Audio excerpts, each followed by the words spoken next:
Bueno, ahora sí, buen día a todos. El 10 de diciembre del 2023, hace exactamente 2 años, el día de hoy, Javier Gerardo Milei asumía como presidente de la Nación Argentina. Ese día, desde las escalinatas del Congreso Nacional, el presidente expresaba: hoy damos por terminada una larga y triste historia de decadencia y declive y comenzamos el camino de la reconstrucción de nuestro país. Para tomar dimensión de aquel momento bisagra, vale la pena recordar algunos datos que ilustran la triste herencia kirchnerista, o sea, el país con el que nos encontramos el 10 de diciembre de aquel año. La inflación era del 211% anual, la más alta del mundo en ese momento. Más de 6 de cada 10 niños estaban debajo de la línea de pobreza. El déficit era de 15 puntos del producto, ya lo dijimos varias veces, 10 puntos en el BCRA y 5 puntos en el Tesoro de la Nación. Hubo 8.239 piquetes en ese año. Recordamos todos, la 9 de julio era un buen símbolo de que no se podía transitar libremente en la República Argentina. Y 22 asesinatos cada 100.000 habitantes en Rosario, una tasa 5 veces mayor a la del resto del país. Argentina en aquel momento era tierra arrasada. La política había dejado de estar al servicio de las personas y las personas pasaron a ser mano de obra de la política. El Estado presente, tan aludido por el kirchnerismo, no se veía en más seguridad ni en mejor educación ni en mejores servicios públicos. El Estado presente era un Estado al servicio de la clase política, un botín del que servirse a costa de todos los pagadores de impuestos. A tal punto llegó la impunidad de la casta política que llegaron a mofarse de los argentinos de bien. Revoleaban bolsos, hicieron vacunatorios VIP, liberaron presos, organizaron fiestas durante la pandemia mientras la gente no podía despedirse de sus familiares, querían cuidar a los enfermos en las camas cuchetas de Baradel y anunciaban los datos del COVID con la payasa Filomena. Llegaron a la mesa contra el hambre o a la mesa del hambre en autos de lujo, se beneficiaron de la obra pública y los seguros del Estado, mandaban a sindicalistas a controlar precios, midiendo el tamaño de las góndolas con un metro. En el contexto de la invasión a Ucrania, el presidente Fernández anunciaba el inicio de la guerra contra la inflación, combatían la violencia de género inaugurando bancos rojos, impusieron el lenguaje inclusivo para todos los documentos del Estado, inauguraban hospitales sin insumos, gastaban el dinero de los contribuyentes en bubucelas, geles íntimos y penes de madera, regalaron bicicletas y viajes de egresados, pusieron como canciller a un funcionario que mostró severas dificultades en el uso del idioma inglés, se aliaron a Irán, Cuba, Nicaragua y condecoraron al dictador Maduro y hasta navegaban en yates en el Mediterráneo mientras la vida de los argentinos empeoraba cada vez más. Esa era la Argentina con la que nos encontramos el 10 de diciembre de 2023. Una Argentina pobre, caótica e insegura, donde el ciudadano promedio no tenía forma de prosperar. Por eso, la reconstrucción, a la que aludía el presidente, se ancló en 3 mandatos esenciales, condición necesaria para que la gente pueda ejercer su libertad y progresar. 1, pulverizar el déficit fiscal y la inflación. 2, garantizar el orden público y de forma más extendida el orden en cada área de gestión. Y 3, sacarle el peso del Estado a los argentinos, conocido popularmente esto como Plan Motosierra. El objetivo final de esta reconstrucción es que los argentinos recuperen su libertad de emprender, de trabajar, de estudiar y de formar una familia, su libertad de formar su proyecto de vida acá, en la Argentina, y de construir el futuro que siempre quisieron. Pasados estos 2 años, el primer eje, pulverizar el déficit fiscal y la inflación, muestra cifras contundentes. Estos 2 años, Argentina alcanzó un superávit primario del 1.8% el año pasado y del 1.5% este año, siendo así la primera vez en 124 años que el país tiene 2 años de superávit fiscal, por supuesto, libre de default. La inflación, que corría al 1.5% diario, en diciembre del 2023, hoy corre al 2% mensual y acumula en el año una variación del 24,8% frente al 211% anual previo al comienzo de nuestra actual gestión. El cepo cambiario no existe más desde abril del 2025. Fue una aberración confiscatoria que jamás debió haber existido y que en la Argentina kirchnerista quisieron vendernos como una solución definitiva. Así como el dólar soja, el dólar Coldplay, el dólar Qatar y algunos de los otros delirios de la Argentina populista. Hemos vuelto a la normalidad. La deuda pública consolidada disminuyó 50.000 millones de dólares, lo que convirtió a este gobierno en el primero en desendeudar al país en décadas, por lo que no hay nueva deuda. Le recordamos al gobernador de la provincia de Buenos Aires que sin déficit no hay nueva deuda. Producto de la solidez macroeconómica, el riesgo país hoy se ubica en torno a los 634 puntos básicos y Argentina volvió al mercado de capitales, un hito importante en el camino hacia una economía normal. Como consecuencia del orden económico y principalmente de la baja de la inflación, la pobreza pasó del 52,9% al 31,6% según el INDEC, que dicho sea de paso es un organismo autárquico y que mantiene al mismo director, a su mismo titular, desde el gobierno anterior. El salario formal privado, que se ubicaba en torno a los $300 cuando asumió el presidente, hoy se ubica en los $1.100 y los jubilados, que durante el gobierno de Alberto Fernández habían perdido el 40% de su poder adquisitivo, hoy actualizan mensualmente acorde a la inflación. La actividad económica, que en el cuarto trimestre del 2023 había caído un 1,4% del producto, creció 7,2% desde diciembre de 2023 hasta el último dato de septiembre de este año, que es por supuesto el último dato conocido. El excelso trabajo del ministro de Economía Luis Caputo y de su equipo económico, de su gran equipo económico, logró que Argentina vuelva a ser una tierra de estabilidad, crecimiento de la actividad de inversiones sin chamanismo económico. En el marco del régimen de grandes inversiones se anunciaron proyectos por 53.087 millones de dólares, de los cuales ya se aprobaron inversiones por 24.814 millones de dólares. Este año, Argentina alcanzó el récord de producción de hidrocarburos con el superávit energético más alto desde 1998 y el nivel de exportaciones mineras más alto en 14 años. 4.870 millones de dólares en los primeros 10 meses del año. En el marco de la ley base se aprobó la privatización de AISA, Aerolíneas Argentinas, Núcleo Eléctrica, Belgrano Cargas y Logística, Enargas y Transener-Citelec. Estamos perfeccionando la gestión de las empresas públicas para sanearlas y venderlas al sector privado al mejor precio posible. Además, se avanzó con la concesión de rutas y obras de infraestructura clave como puertos y la hidrovía Paraguay-Paraná. El 10 de diciembre de 2023, algunos auguraban un dólar a 3.000 pesos, y más también, ¿no? Saqueos y la caída de este gobierno a los 3 meses de gestión. Los más optimistas creían llegar a un equilibrio fiscal en la segunda parte del año 2024.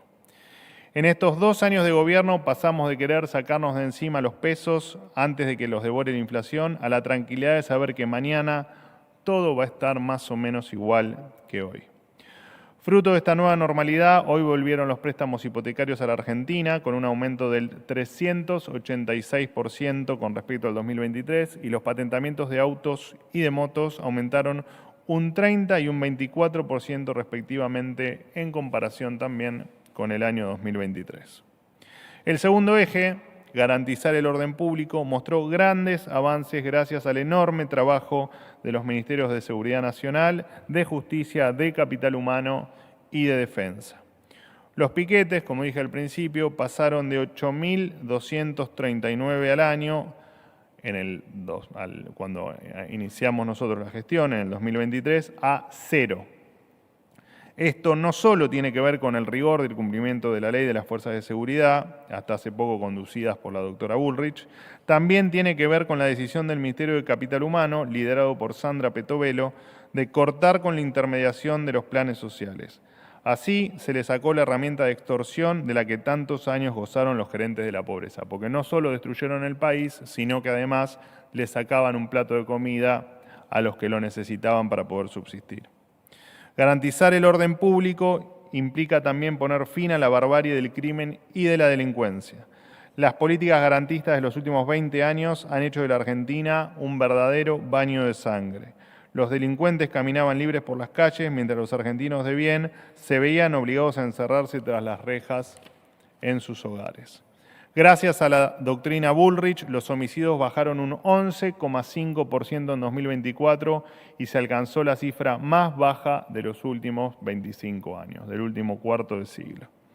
La lucha contra el crimen organizado se vio reflejada en el récord de incautación de drogas que en los últimos 2 años alcanzó los 80.000 kilos, récord en la historia del país. Para que haya ley y orden en Argentina es fundamental que los delincuentes paguen por el daño que cometieron. Se sancionó la ley de reiterancia para dar un paso más hacia terminar con la puerta giratoria. El otro paso será el de la reforma del Código Penal. Y también se sancionó la ley antimafias para desarticular las bandas criminales y que todos sus miembros reciban la pena máxima. Un gran trabajo en conjunto entre el Ministerio de Seguridad y el Ministerio de Justicia. Además, se aprobó la ley de juicio en ausencia, que permitirá juzgar a terroristas prófugos y avanzar en causas históricas como el atentado a la AMIA, que lleva 31 años de impunidad. Para acelerar los tiempos de la justicia, se implementó el sistema acusatorio en 16 provincias. Ya está vigente en el 65% del país y para 2027 lo estará en todo el territorio nacional. Con este nuevo sistema se lograron condenas en tiempo récord, cuando antes había juicios que demoraban años. Las Fuerzas Armadas también son un elemento clave en la seguridad nacional. Durante años soportaron el maltrato y la humillación de los gobiernos de turno, un destrato que se vio reflejado en su falta de financiamiento y en la falta de reconocimiento hacia ellos. El Ministerio de Defensa, conducido estos 2 años por el doctor Petri, decidió comprar 24 aviones F-16, la compra más importante de equipamiento militar de los últimos 40 años. Se trata de aviones con velocidad supersónica. También se incorporaron 4 blindados Stryker y 10 tanques TAM modernizados. Se llevó a cabo el Plan Roca para cuidar la frontera norte y noroeste del país, con el objetivo de reforzar la vigilancia y el control terrestre. Además, junto con Capital Humano, se implementó un nuevo servicio militar voluntario para aquellos jóvenes entre 18 y 28 años que desean servir a la patria. Funciona un programa educativo y de capacitación para que todo soldado voluntario pueda completar su educación obligatoria. Y por primera vez desde 1983, el nuevo ministro de Defensa, el teniente general Presti, tiene una intachable trayectoria militar. Ese orden no solo estuvo presente en el ámbito de seguridad nacional y defensa, sino en todas las áreas del Estado. En materia de salud, estamos reordenando un sistema en crisis desde hace más de 20 años. Las provincias volvieron a asumir su responsabilidad en la atención directa y desde Nación se cumple el rol de rector, tal como lo dicta la Constitución Nacional. Como lo dijimos del primer día, la plata está dentro del sistema de salud. Solo se trata de gestionar y administrar con eficiencia y terminar con las intermediaciones. Esto nos permitió invertir casi 30.000 millones de pesos en equipamientos y obras en el Hospital Garrahan y otorgarle un aumento histórico del 61% al personal. Además, se implementó el sistema de receta electrónica, se amplió el listado de medicamentos de venta libre para fomentar la competencia y bajar precios y se eliminaron trabas burocráticas que encarecían los tratamientos. También se dispuso que los médicos formados en Argentina tengan prioridad en las residencias médicas y se puso en marcha el primer laboratorio de bioseguridad nivel 4 en América Latina. En estos 2 años la salud dejó de ser una caja negra. Se puso fin a los curros legales y con intermediaciones innecesarias que absorbían recursos sin mejorar la calidad del sistema. El sistema de salud volvió a estar al servicio de quienes lo necesitan y de quienes lo sostienen todos los días. Son datos que reflejan la hipocresía de quienes manchan en nombre de la salud, mientras le deben plata a los hospitales que dicen defender. En materia de educación, con la aprobación de las 24 jurisdicciones responsables de implementar, por supuesto, la política educativa, se lanzó el Plan Nacional de Alfabetización y se acordaron 190 días de clase para el año 2026, al tiempo de disponer de un mínimo de horas de dictado de clases. 760 horas reloj para primaria, 900 para secundaria y 570 horas para nivel inicial. Se llevaron adelante las pruebas a aprender que miden el aprendizaje de los estudiantes de sexto grado en lengua y matemática. Además, implementaron los vouchers educativos que alcanzó en el último año a 504.808 estudiantes de 365.961 familias. En materia de bienes del Estado, cumpliendo la ley y respetando la normativa urbana, el Estado deja atrás década de desuso y despilfarro. Los activos improductivos vuelven a generar valor. La gestión ya acumula 321.915.200 dólares en subastas transparentes. Además, aprovecho para anunciarles que el AVE subastará una Ferrari F430 decomisada en una causa de narcotráfico y lavado de activos. El valor base fijado por la justicia es de 182.277 dólares. Nada de lo que deba estar en manos del privado permanecerá en manos del Estado. Después de esto hay fotos, después se las vamos a enviar con todo el detalle del origen y de los datos, por supuesto, del vehículo. De todas maneras, va a estar en la página de AVE. En materia de relaciones exteriores, Argentina dejó atrás el alineamiento con regímenes autoritarios y narcodictaduras para volver a alinearse con democracias liberales de Occidente.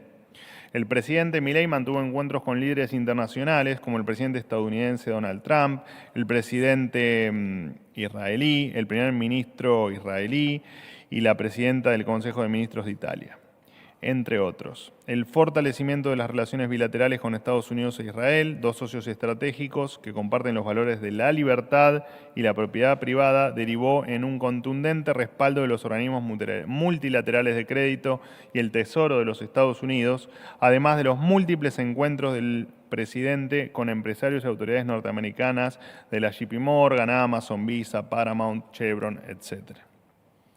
En este contexto, la Argentina inició el proceso para ingresar al programa de exención de visas que, en caso de que culmine exitosamente, permitirá que los argentinos puedan viajar al país norteamericano sin visado.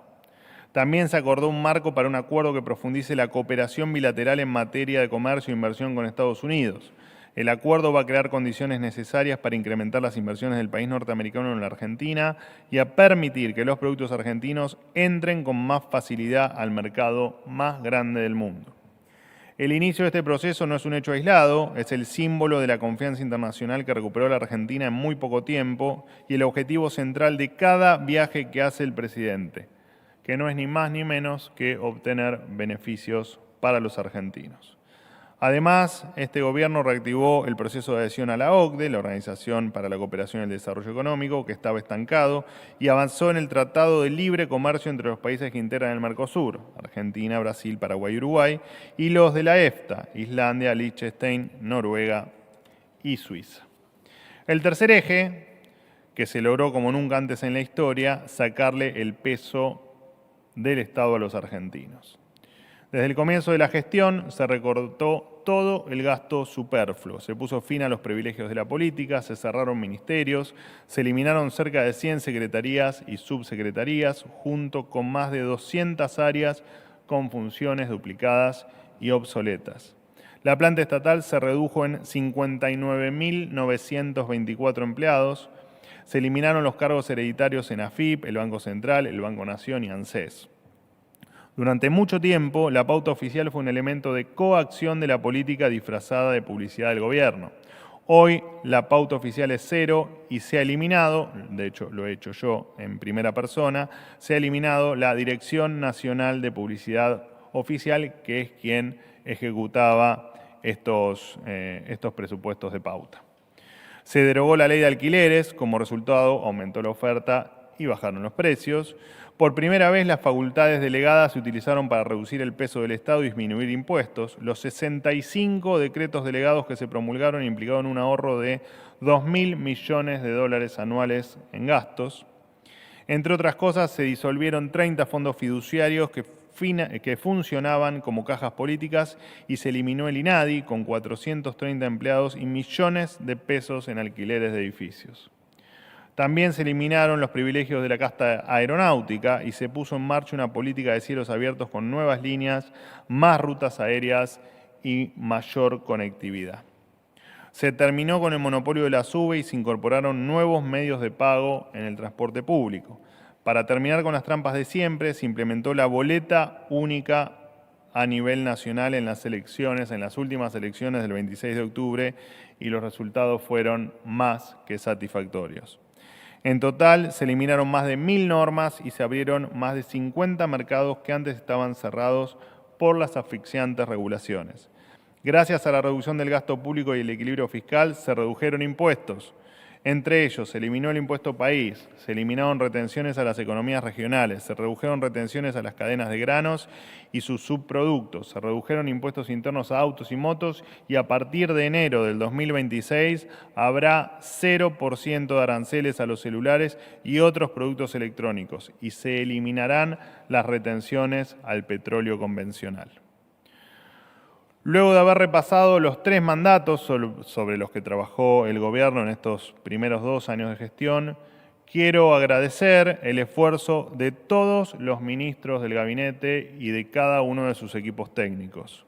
Estos logros fueron posibles no solo gracias al inequívoco rumbo trazado por el presidente de la Nación, Javier Milei, desde el inicio de la gestión, sino también al ingenio, la perseverancia y la convicción de cada persona que trabajó día y noche para hacer realidad cada uno de estos objetivos. Por eso quiero agradecer especialmente al ministro Luis Caputo y su equipo económico, que asumieron sus roles con una economía a punto de estallar por los aires y la llevaron a una situación de estabilidad.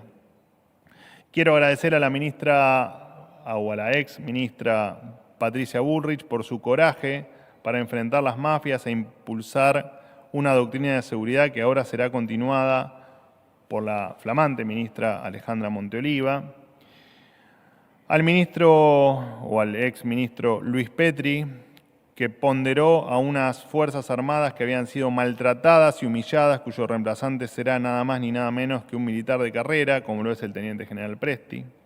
Le quiero agradecer también a la ministra Sandra Petovelo por su inclaudicable lucha contra el clientelismo político y los gerentes de la pobreza, por volver a poner a la educación de los chicos en un plano protagónico y por ser la primera ministra de la historia argentina en impulsar el capital humano como una reforma completa de la política social, la educación y el trabajo.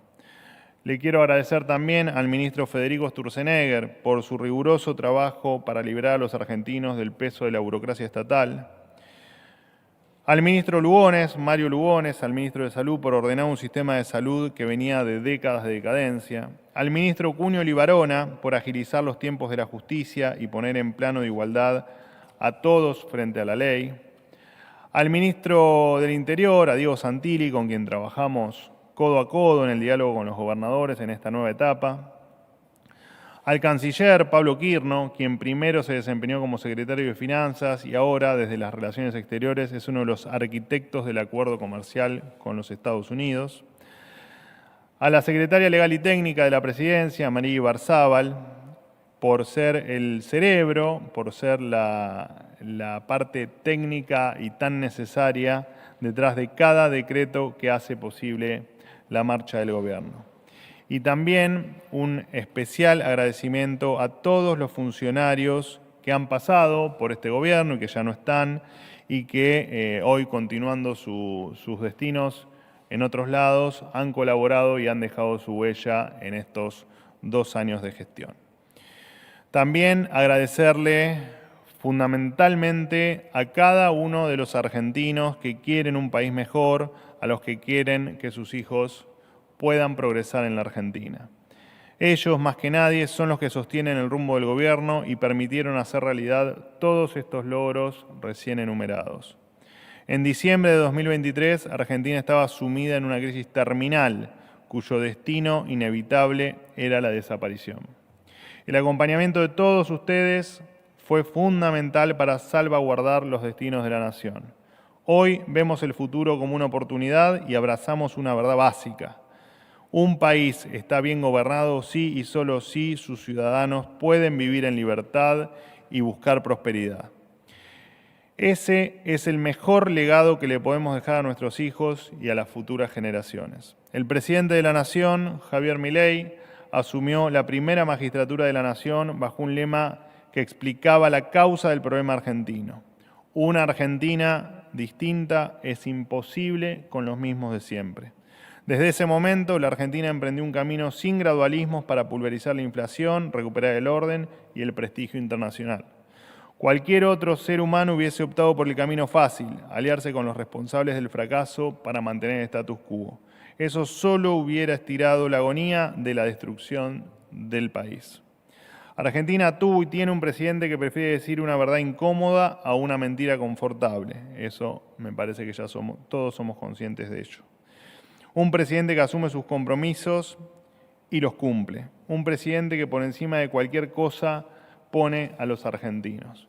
Estos tres mandatos, pulverizar el déficit fiscal y la inflación, garantizar el orden público y sacarle el peso del Estado a los argentinos, ingresan en una nueva etapa caracterizada por, en primer lugar, salir de la terapia intensiva en la que nos dejó la larga y triste noche kirchnerista, y después de décadas, crecer de forma sostenida. En segundo lugar, convertir las medidas que hemos implementado en políticas de Estado que perduren más allá de nuestro gobierno. Esto es, precisamente, lo que buscamos tallar en piedra con las reformas que se discutirán ahora en sesiones extraordinarias. En primer lugar, aprobar un presupuesto con regla fiscal y déficit cero, que esperamos sea el primero de una larga lista de aquí al futuro. El compromiso nacional por la estabilidad fiscal y monetaria, que impondrá el déficit cero para la sanción de presupuestos futuros y penalizará la emisión monetaria. La ley de inocencia fiscal para blindar al ciudadano de bien que ahorró y asegurarle la posibilidad de formalizar ese ahorro sin que el fisco lo esté persiguiendo.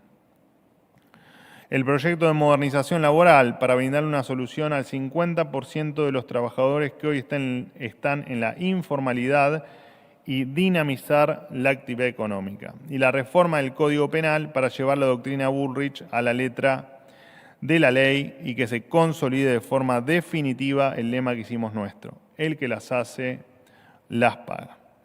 Bueno, y por supuesto, dentro de extraordinarias también la modificación de la ley de glaciares, ¿no?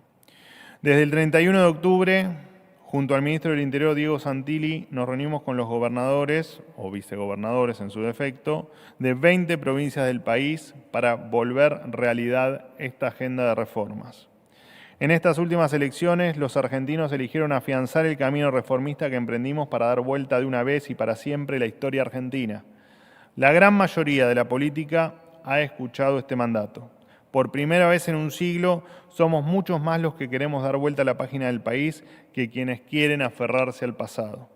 Tenemos una oportunidad histórica y le extiendo mi compromiso a cada uno de los argentinos. Esta oportunidad histórica no la vamos a desaprovechar. Bueno, muchísimas gracias. En lo personal fue un placer acompañar al presidente estos 2 años en los diferentes roles que fui teniendo, ahora en este último como jefe de gabinete. Y también un punto aparte, bueno, para el periodismo, para todos ustedes que nos han acompañado informando durante estos 2 años, con algunas idas y vueltas, pero en una excelente relación y con mucho respeto, así que mi agradecimiento también para con todos los que compartimos la diaria aquí en Casa Rosada.